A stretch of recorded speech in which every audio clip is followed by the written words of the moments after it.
Hey everyone, this is your favorite radio host, your only radio host and favorite girl, of course, Corine La Font, broadcasting to you from Trinidad and Tobago, the lovely island in the Caribbean, on Between the Lines.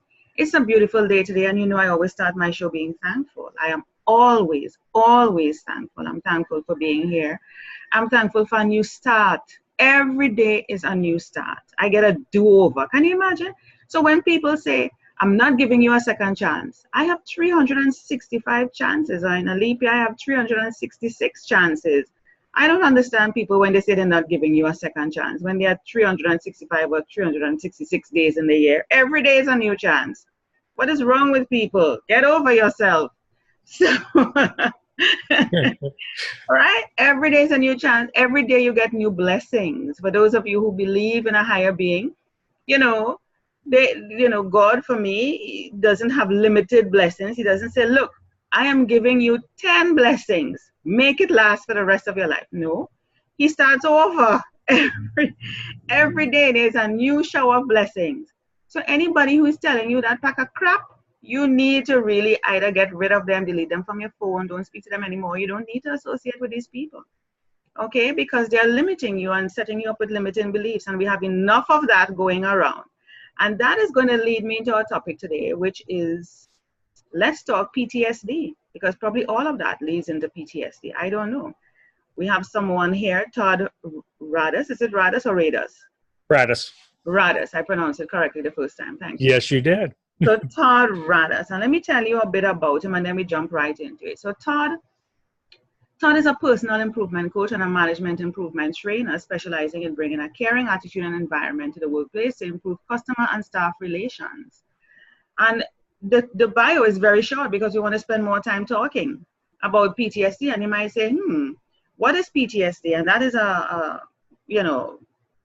what would you call it? An acronym, PTSD. It stands for whatever it is. He's going to tell you about it. and a lot of us, I can tell you, a lot of us are suffering from it silently. We're going to be talking about how the medical sector may interpret it, how your family may interpret it, your friends may interpret it, even you interpret it. It's really, they might think of you as woo-woo or crazy or whatever it is sometimes, just different, acting differently. But there's a lot of things going on. So I'm going to pass the mic on now to Todd, who is going to talk about, his history with PTSD, how he maneuvered it, and how he has been seeing it probably in other people. His background may be a bit different to yours, but we're going to be discussing the ways in which it manifests itself as well. And if you hear that there is something that we're saying that may resonate with you, and you catch yourself and you become more aware because of what we're sharing, then it's something that you need to look into. Yeah? So let me welcome Todd to Between the Lines. Thank you. I'm very glad to be here. Yes, it's great to have you. So let's talk PTSD. What the hell is that? PTSD stands for post-traumatic stress disorder. Mm-hmm. And in the psychological sense, it's an event that happens in your life that's traumatic and causes a stress in your brain, mm-hmm. that in the future you react differently to circumstances. Mm. So military people have post-traumatic stress disorder usually from very traumatic events that happened while they were in the service. Mm-hmm. But these can be emotional events too, nervous breakdowns caused by other things. And the way the medical establishment defines it is that you've got a chemical change in the brain because the event was so traumatic. Mm. And it affects the way the brain operates after that. Mm. And being a personal improvement coach, I look at PTSD as a past event. Mm-hmm. And once you have an event in the past, you can either continually embrace that event, or you can accept it and move on and dismiss it. Mm-hmm. But what happens with PTSD is there's usually one trigger event. And then we start to get confused with all the little events that happen around it after that. And because what we're seeing the reaction caused by the stress disorder. So I was never diagnosed with PTSD. I was diagnosed with acute stress disorder and depression. And I had a civilian doctor at the time. Later, I was past it already by the time I ever saw a military doctor. So again, it can be diagnosed in several different ways, but it's really a personal thing. And we see that in the way people react. And a lot of times, you know, that's why they have this definition between a stress disorder and PTSD. PTSD is a permanent change in the brain because of a traumatic event, and stress disorders manifest in the same way. So you can have a stress disorder, or you could have PTSD. And you end up with the high anxiety levels, which usually leads to depression. For me, I gained 130 pounds. Wow. Yeah, I've lost almost 100 of that now, so I'm doing pretty good. And so I'm really happy about that. So what I do is I work with the vets to change their mindsets about how they view their PTSD. But you're saying that it is a situation or an event that happened in the past. Yes. And our reaction to it in the future. Now, what tends to happen with us humans? We are the only species that tend to hold on to things and replay it, torture, self-torture ourselves. Animals don't do these things. No. No. And this is why when you look at them on TV, or if you live in a country where you see animals, they just seem, you know, quite joyful, casual, minding their own business, going along life, you know, moving along. They may live in herds or packs. A larger animal may hunt one of their children and kill them right in front of them. That is traumatic. Drag them off, you know, to that particular animal herd or tribe or whatever it is. So they see their child killed right in front of them, and they just move on. They grab the other kids as much as possible and move on. They don't sit down thinking, hell, we got to plan revenge. We got to, you know, we just lost my child. What are you saying? I need therapy, and why can't you understand? They're not having that conversation. I don't know. I don't think they have that conversation in their head. But for us, we as humans, we replay these things. We become obsessed. We think of all the possibilities of how we could have reacted or responded, and what that other person should have done, or, you know, or the environment could have been this, and then I would have done that. And, you know, your mind takes over your body.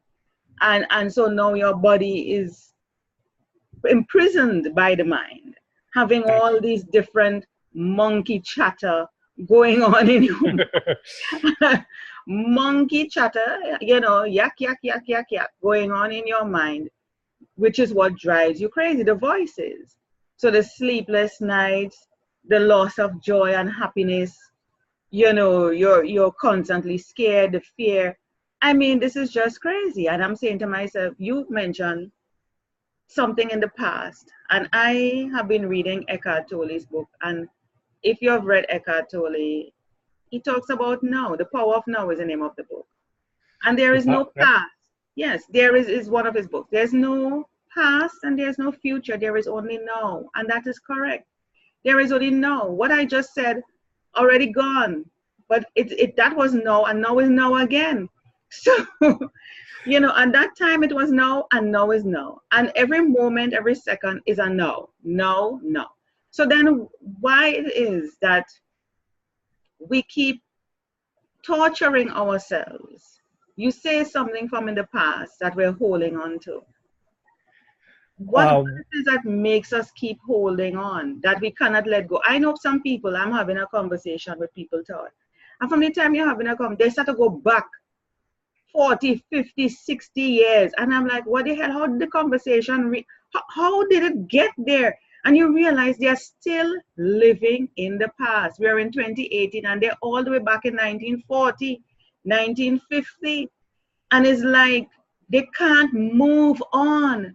And as much as you try to get them to move on, they're still stuck there questioning. They just live there. Well, that's one of the big problems. Human beings have this innate ability to focus on things that have already happened and things that have happened in the past and feel tremendously guilty. I mean, you can go to every religion and spiritual belief out there, and they talk about self-forgiveness and why it's so important. My God, yes. And that plays into what I do with the vets. I actually don't ask them what the event is. No. I don't want them to replay it in their head. I say, name it. Name the event. Now, whenever you think of that event, only think of the name. So give me an example. When you say name the event, give me an example. In my case, there was a pretty horrific helicopter crash that I was very close to and was nearly killed in. And when I got out of the service, this started to manifest itself over the following year or two. And it was probably already in my head after this happened in my second year in the service. And I was probably already there because now that in hindsight, when you evaluate your past to better your future, you can't emotionally attach to those events.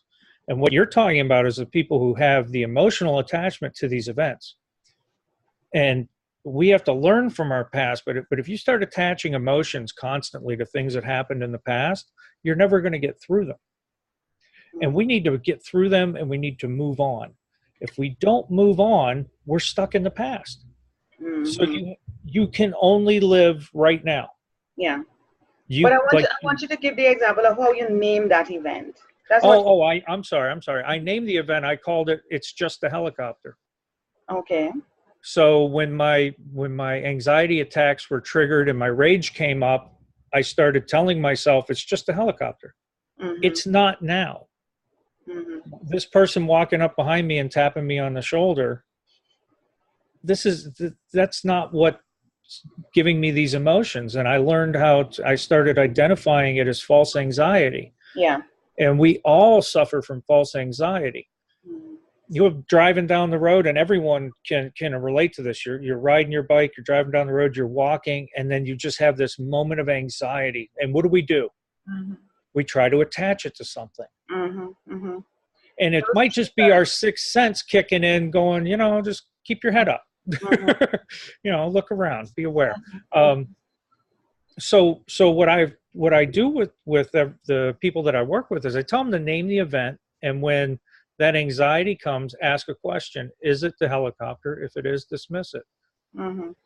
And so everyone has their own name for the event. And it's really just in saying that, I'll tell your audience, think back to the event that popped in your head when I said everyone has an event.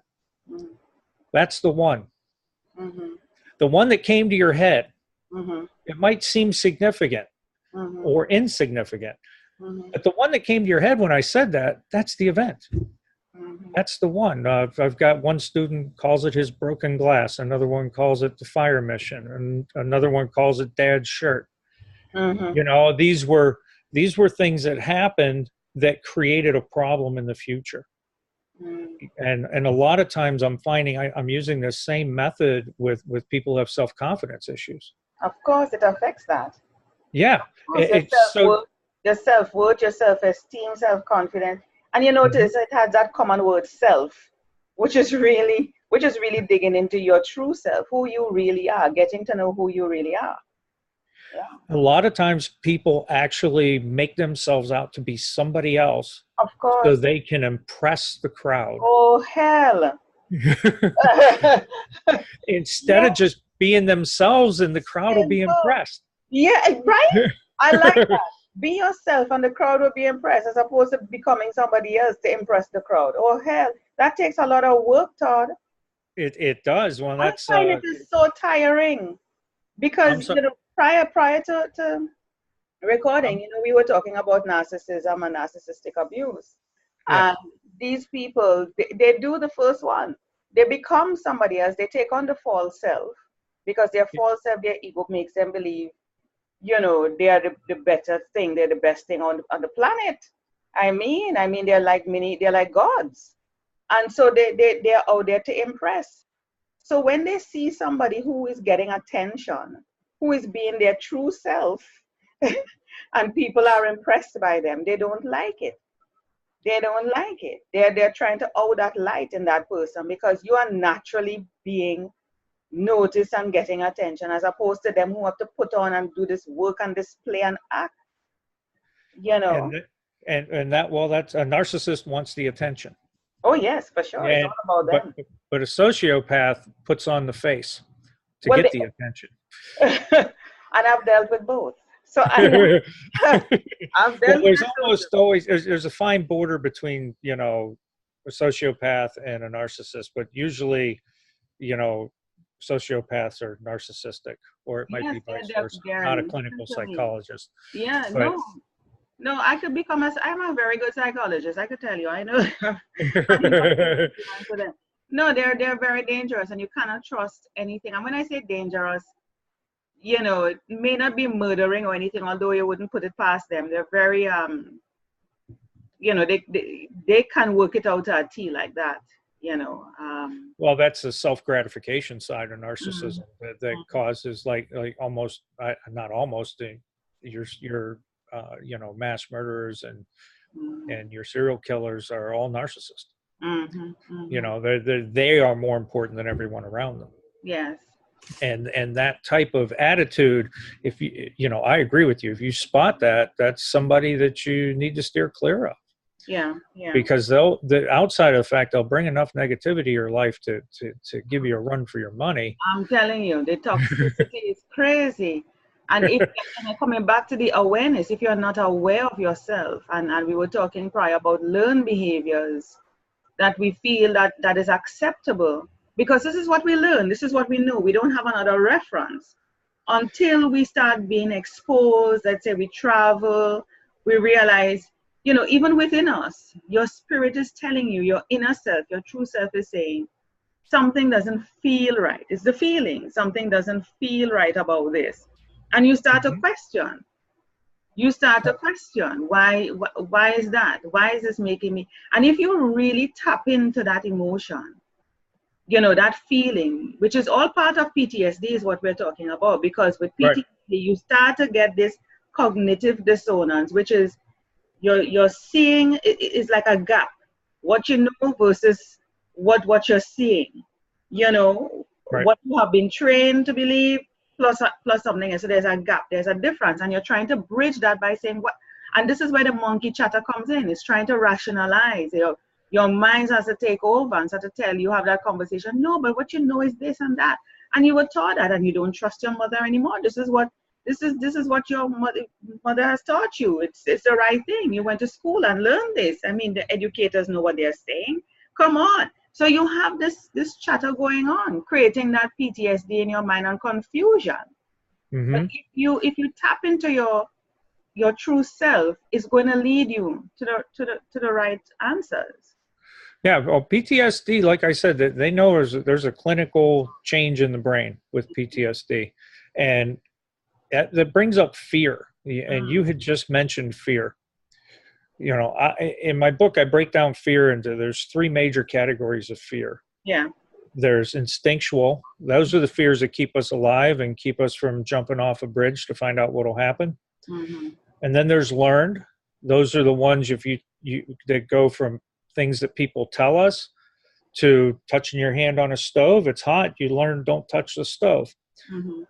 And then there's imaginary. And the imaginary fears are the ones that really get us. Oh, wow. Those are the ones that in your mind just makes things up.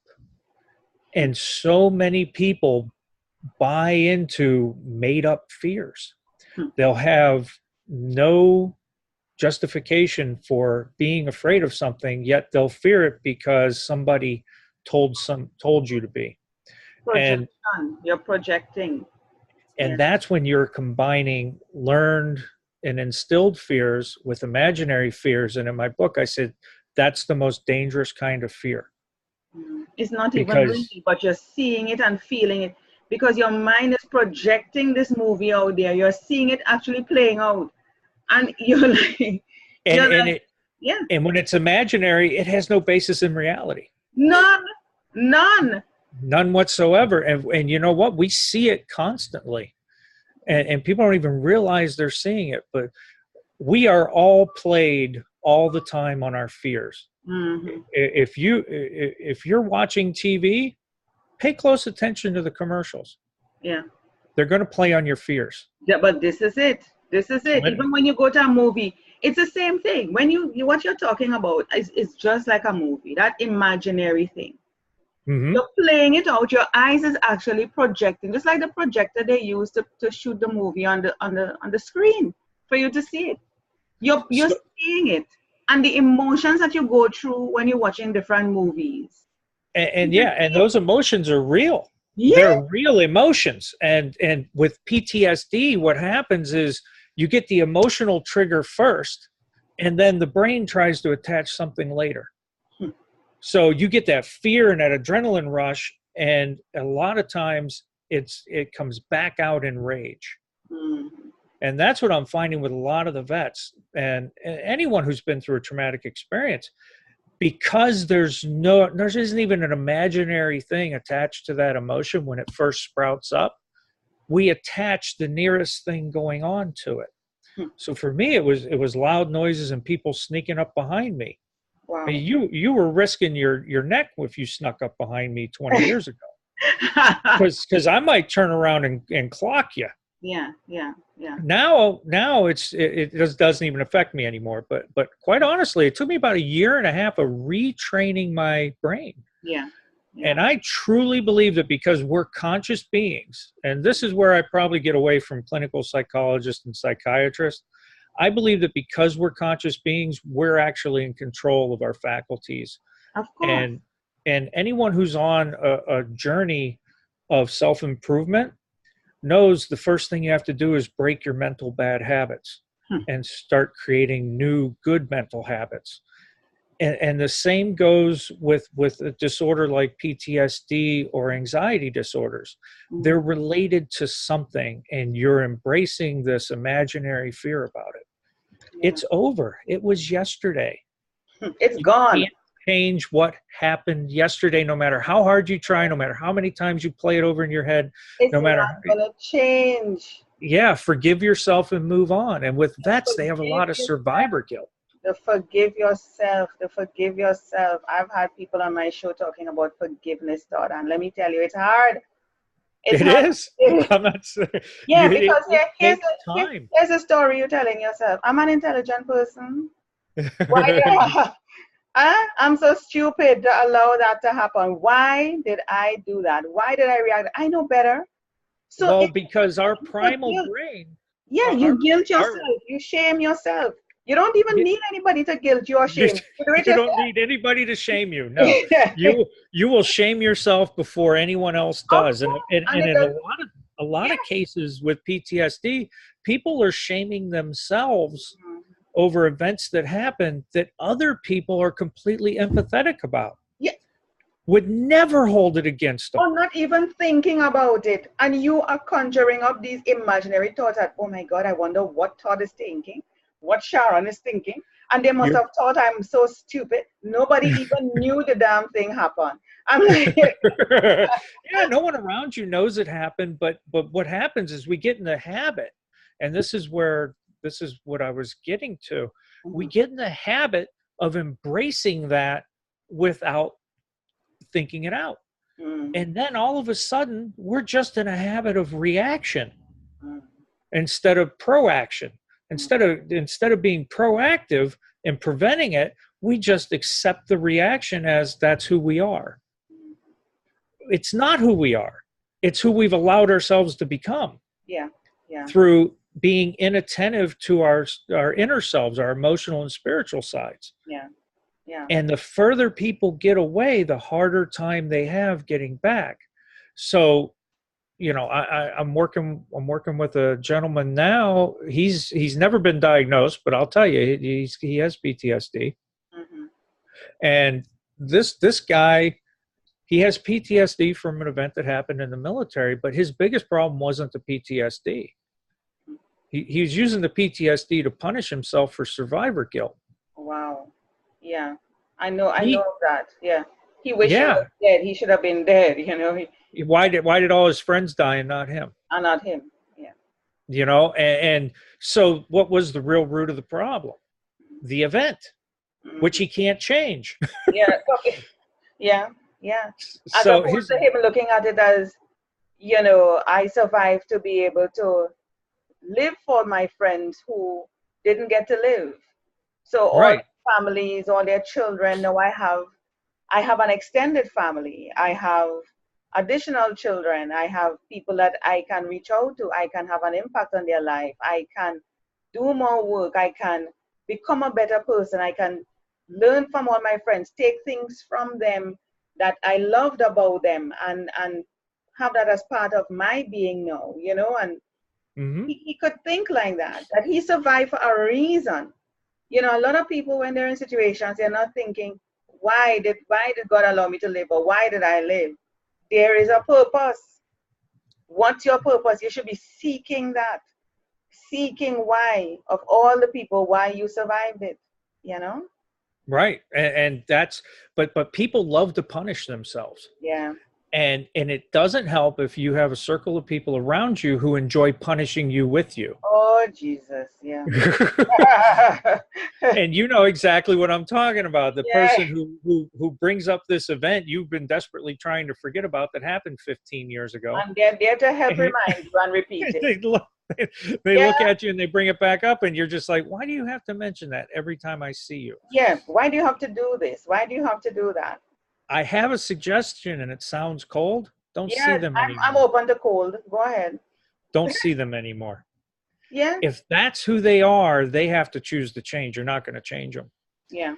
And that's one of the hardest things as a coach that I've come to understand is people are not going to change until they're ready. Yeah. And some of them are never going to change because they feel so aloof. This thing has worked for them. You know, they're powerful. Why should I change at this point? You know, it has worked. So why change? So who am I to make them change? Every coach out there has somebody who's walked away. Oh, yeah.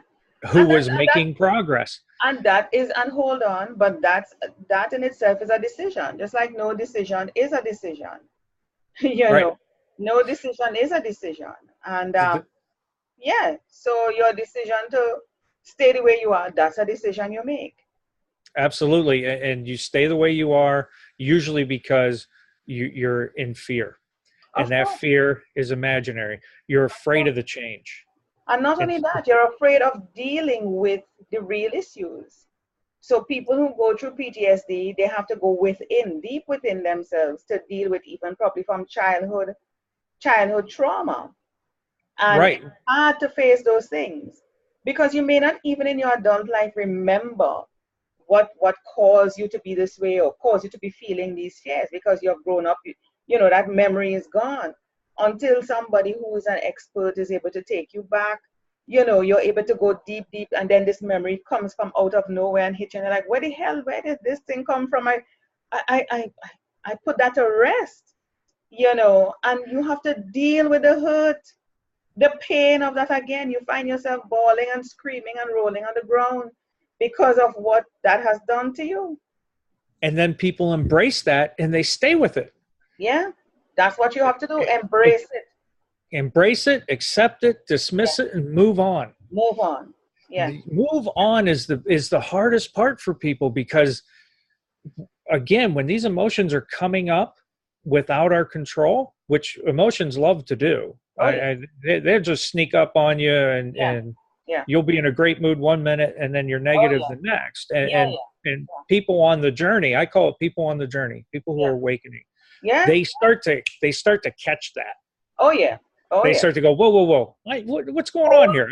Hold up. Good day. Where did that come from? I was good all along. Where did you come from? Yeah, it's like the little guy on the shoulder. He shows up and he starts telling you all the negative things and you go, you know what? Get out of here. Yeah. I don't have time for you because this guy on this shoulder is telling me all the great stuff that's going on. And besides that, you need to, when that change in feeling, emotion come up in you, and you were fine all along, having a wonderful time, everything is just grooving, and then boop, you just hit, like that. You have to stop and say, you okay, do. Yeah, you have to stop whatever you're doing and just say, okay, this is because this is a conversation I have with myself with that.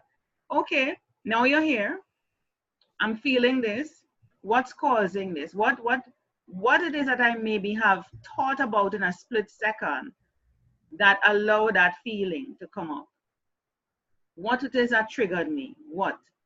And so you have to have that conversation with that trigger, deal with it, accept it, don't resist. The worst thing is to resist and fight it. Don't resist that negative feeling. Don't try to say, oh, I'll just get rid of you and no. Don't say no. It's not a matter of saying no or yes. You just say, you don't say no, you accept it, you talk to it, you watch it, like you learn from Eckhart. You just watch them like clouds, like when you're children, you lie down and you watch the clouds just pass by. Yeah. They're like that's the dismissal. Just, you know what? Okay, I get it. Thank you. Yeah, thanks for your time. Thank you for your time, and that's good. Yeah. I'll point out one last thing here about emotions that is just from my personal experience. Right. Is we divide emotions between negative and positive. When emotions actually aren't negative or positive, it's just how the end feeling is. Mm-hmm. But if you look at emotions like anger, hate, disdain, fear, worry, you look at those emotions and we attach them all as being negative. So I started to consider those primal emotions, because if you look at all of them, they'll all come back to that instinctual fear. They're all trying to protect you from something. And if it's an imaginary something, that's when you really need to work on it, to get rid of those imaginary things. But then we go to the other spectrum and we have happy, glad, gratitude, love, care, empathy, sympathy. Those are all spiritual emotions. They're all uplifting. They raise your spirits. Your energy, the vibration, yes. Yeah, they increase your vibration. And so by embracing this side and dismissing this side, but we can't dismiss this. Like I hear people talk about eliminating fear, and I'm guilty of using that term too. Yeah. You really can't eliminate fear. It's useful sometimes, and it's how you use it. It's how you use it. Yeah, it's how you use the fear. So eliminating fear, I've kind of been rewording myself over the last year or two to say conquering fear, owning it. Yeah, recognizing for what it is, knowing where it's coming from. Is it an imagined fear? Is it real? Can it hurt you? Right. Can it hurt you? If it cannot hurt you, then you know to let it go. It's not anything to be afraid of. Yeah, if I'm sitting in a car with you and you're driving and you're going 130 miles an hour, I'm going to be scared, and that's a legitimate fear. Yeah. If I'm sitting in a car with you and I'm driving with you for the first time and I don't understand your style of driving, and I'm afraid, that's an imaginary fear. Yeah. I'm afraid of what might happen. Yeah. Instead of, just letting you show me how you drive, and relaxing. So the breaking fears down internally so that we can handle these negative ones when they come up. Extremely important. And that comes back to our thoughts too. We have to be in control of our thoughts. And I talk a lot about clear thinking. If you follow me on Facebook, you'll hear me once in a while. I'll put a post up, and I'll just drop the term clear thinking. And clear thinking means that your decisions are based on facts and reality may be how you actually feel. But are you questioning why you feel that way? Yeah. You have to question it. You have to go deep. You have to get to the foundation of the matter. Don't just take it as it is, the initial, emotion. You have to stop. You have to stop. I mean, literally put the red light on that and just try to figure out what it is. It may take you, the answer may not come to you immediately. And this is why you have to be patient with yourself And with Absolutely. you have to be patient with yourself, very, very patient, to take the time to walk through, to go through, to understand, to get to go within, to get the answers. Yeah. Oh, absolutely. And that's one of the things. There's so many things, but Yeah. that's one of the things. People need to start understanding that they're embracing these things. Mm-hmm. And you know, I could go on. We could literally talk for 4, Oh, 5, 6 hours on this yeah. topic. I We could, because you know, we brought up TV, Mm-hmm. and you know, and then now if you take all these fears and you throw in the law of attraction, now you got problems. Yeah. Yeah. Now you're attracting more of these Of types of course. people and these types of events to yourself. Whatever you focus on. Mm-hmm. You know, I had a student, she was really afraid because she started to understand the law of attraction. And she says, oh my God, I always have all these negative thoughts about being murdered or raped or something when I'm walking down the street.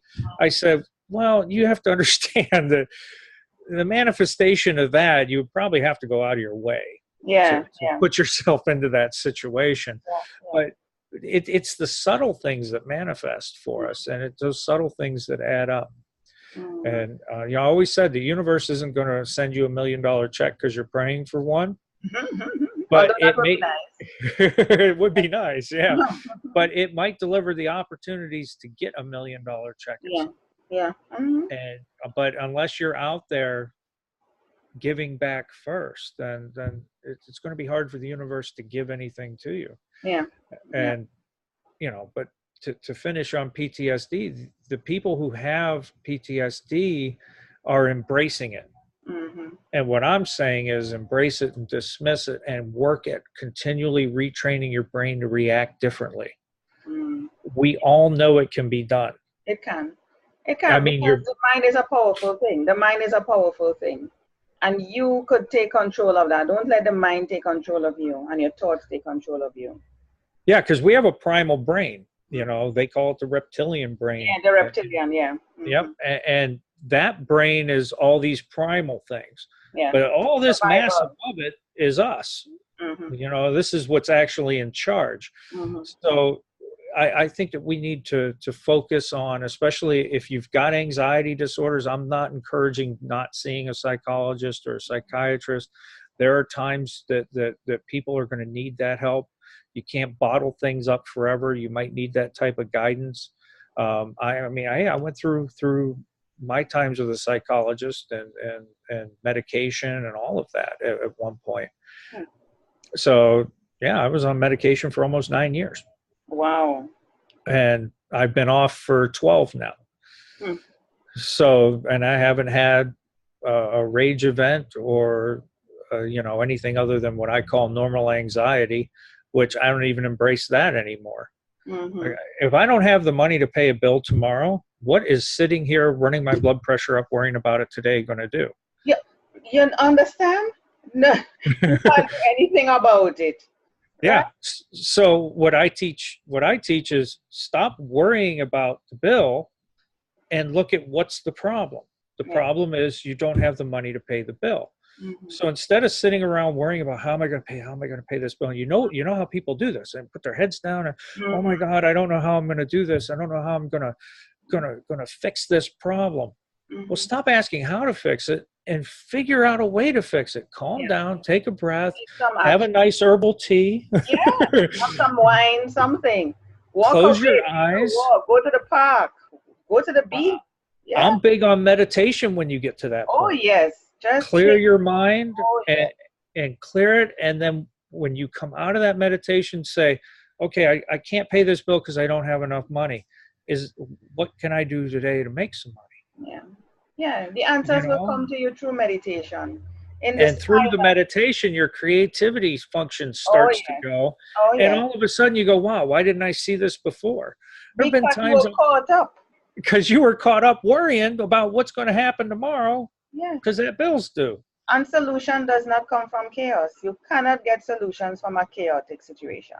No. If your mind's in that chaotic state and it's worried about this bill getting paid or whether, you can't, whatever it is you can't do because of something else, it's not because of that something else. It's because you're not taking actions to resolve the problem. And there are times that, you know, we can't take actions, but we can still dismiss it, because if you're prevented by someone else from taking an action, I don't know what would be a good, maybe like a dictatorship where you're not allowed to make money unless they let you or whatever. If you're in that situation, you still don't have to worry about it. No. Because you can't change the way things are going. So there's always a way to clear your mind. And, you know, Buddhists practice that constantly. Don't worry about tomorrow. Don't worry about the past. Live in the moment. There's no such thing. Eckhart says that. Totally says that. There's no past or future. There's only the present. No. Yep. Right this moment, one moment at a time. So why worry?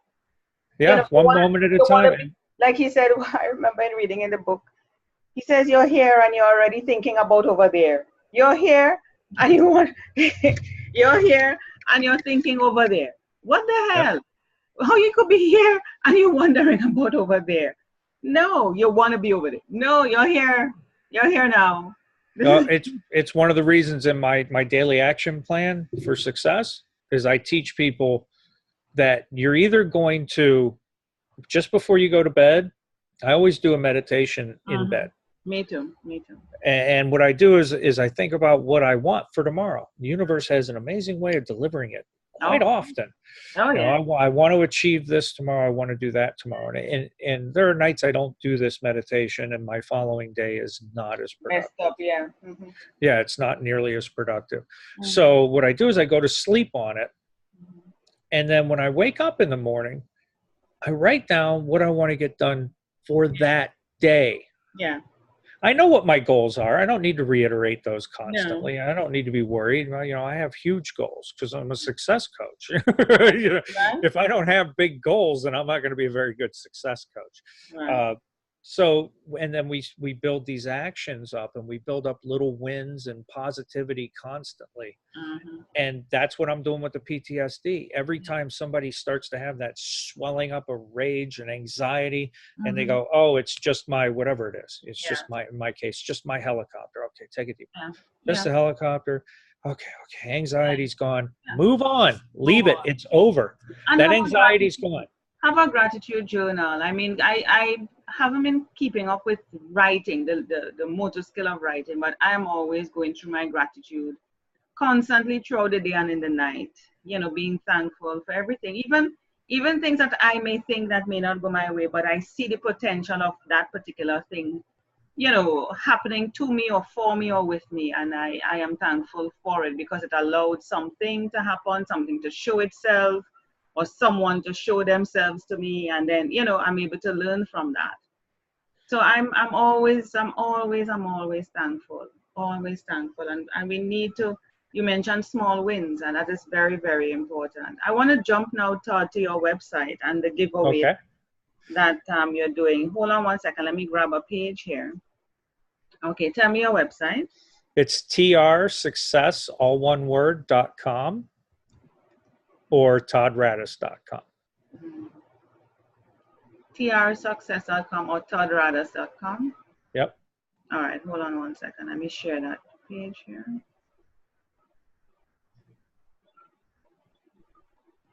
All right, you should be seeing that now. Hey, there's my website. That's you, right? That's me. All right. All right. So you say you have a free booklet here. You can download it. A guide to 5 steps you can start taking today. And it's just 5, people. It's just 5. It's 5 steps to start changing your life today and improving it. And they're not your typical. You're the 5 steps broken down real simply are. Don't tell them. Let them go. Don't tell them. Make them read the book. Okay, you go read the booklet. Yeah. Don't tell them. Let them read the booklet. Let them get the free booklet here. Put in your name, I'm sure, an email. And I see you offer a free evaluation for their first consultation. Yeah, I give 2 free coaching sessions actually. The first Nice. one's a consultation and ends in a coaching session, and then the second one's a coaching session. So the first one, I usually extend that to about an hour and a half, so we get the Nice. consultation and the coaching session in. So before you ever think about hiring me as a coach, I'm going to have already delivered value to you. I'm going to start changing your life in the first 2 weeks, and I guarantee it. And if I'm not doing it for you, I'm probably not the person that should be coaching you. Yeah, I love that. And it's an hour and a half, you say. That's a lot. Most people do like 15 minutes, half an hour at most. Oh, no, I do an hour and a half on the first one, an hour on the second one. Wow. And there's no selling. Yeah, yeah. It's all about you're either going to find the value in it or you're not. Yeah, yeah. And at that point, then we'll discuss price, but I'm not going to try to sell you on my coaching. I want you to come in. I want you to walk away with a better life. I love that. And I'm getting ready to launch the advanced 5 steps to getting started, which is going to be an online course. And we're working that out now. We're in the 5th module out of 5 with a bonus module on the law of attraction. But that's going to be my first online course. So if you can't afford my coaching programs, you'll have access to my book, Your 3 Horses, or the coaching program online. Love those, yeah. I'm creating some, I'm working on some additional online courses myself. You know, I have some already up from some time ago that I need to look back and update, and I'm determined to be creating some more online courses. You know, I'm in the midst of doing that. Yeah, I mean online is fantastic because my goal is to help as many people as I can. Yeah. And I don't worry about the rest. You're just one person. You can only reach so many people. But when you create an online course, you can reach many, many, many more people. Yeah, and I might be able to get someone started, and then they can get with a coach who's available. Or you know, as coaches become more popular, we become more expensive too, because that's right. We can only have so many students per month. At least in my case, I spend a lot of time on the phone with a student. There have been times I've been on the phone with a student for 6 hours. Oh, wow, that's a lot. That's a lot. Yeah. You give off yourself. That's a lot. But they needed it. Yeah, yeah. You know, and I had the time. So if I've got the time, you know, I'm gonna help people the best I can. And you know, that's, in my opinion, that's another way you create success in your life, is you help people first. Yeah, and you find that by helping others, you help yourself in the interim. Yeah, absolutely. Well, spiritually, you're lifted up. Yes. And you're moving up in spiritual realms all the time by helping other people. And boy, it's just darn gratifying to see somebody whose life was a wreck, and they turn around and 6 months later, they're like, you know, I never thought it could be like this. Yeah. I'm so happy now. Yeah. Yeah. That's what we're here for. That's what we're here for. Where do you have your book, Todd? Where can I it's not up yet. It's in proofread. Okay, so you don't. And it'll be an edit. I expect it to hit the shelves. Keep an eye on the site, or join me at trsuccess.com on Facebook. Why don't you have a pre-order page set up? You could have the book up and have a pre-order. Yes. As a matter of fact, if anybody fills out the form here and tells me that they heard me on your show, I'll send them a link to get on the free book list. Yeah, yeah. So just put their name and email address and say, you know, Corine La Font, free book. Yeah. And I'll send them over a link, and they'll be one of the ones getting the book for free in digital version. Nice. Just make sure you send me mine when it comes out. Absolutely. Oh my God. Thank you so much, Todd, for being with me on Between the Lines. I really appreciate the time. It's been my pleasure. And I'm very grateful that you had me today, and I hope we helped a lot of people. I hope so too. I think we do. My show tends to do that, you know, and even if somebody, you know, misses it today, they will get it at some point when it is at the right time. You know, you watch these YouTube videos and you see people say, oh my God, I don't know what led me to this particular video today, but you just came in at the right time. I see these comments all the time, you know? So yes, it will reach the right person at the right time. It might be 2018, it might be 2025. You know, we don't know. But it will reach them at the right time. Yeah? At the right time. That's when they'll see it. Yeah. Thank you so much, Todd Radus, for being on Between the Lines. I appreciate you. I appreciate the work you're doing for people. You know, we're all in this. If we realize deep down, we're all here to work and help each other and just be servants. You know, we're here to serve. Absolutely. And thank you so much for having me. I greatly appreciate it.